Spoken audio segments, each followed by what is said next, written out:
Hey ladies and gentlemen, so here we are in Rotwang's laboratory, and we're looking at the creation of robot Maria. There's lots of close-up shots of technology and science and things bubbling away, and lots of lights and levers and things like that in 1927 really would have blown people's minds. This is the Matrix of its time, or the Star Wars in the 70s, or Inception, or whatever you're looking at. This is the latest, greatest technology, and this is blowing minds.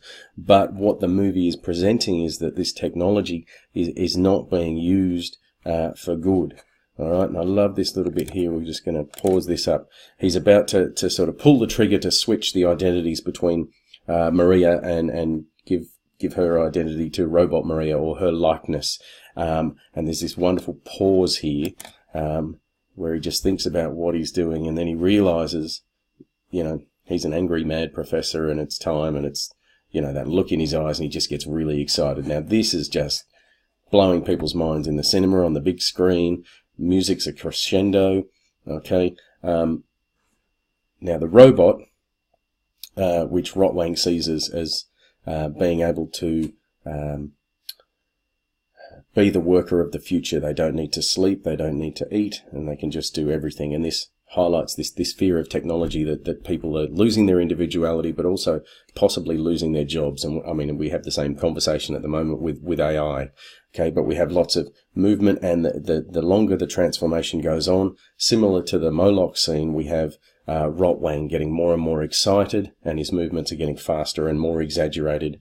And it's pretty exciting scene for back then. For us right now, we're probably looking at it going, this looks pretty lame. Okay, but it's super duper. So the special effects there are blowing minds, and they're really highlighting the fact that, it's a lunatic using the technology. Okay, now, within the film, the technology being represented as female really also highlights that idea of the patriarchy's fear of technology, but also women. Okay, the fact that women might be able to do a little more than what most men think. So we'll just look at that transformation there. Here comes the face. Now, Bridget Helm, who was the lady who played Maria and Robot Maria, when she was inside the robot costume, she couldn't actually get out of it or anything like that. So people used to actually put little coins in the slots in the costume because they felt sad for her. So that's the creation of Robot Maria, and all hell is about to break loose. But the fear of technology is represented very strongly in that.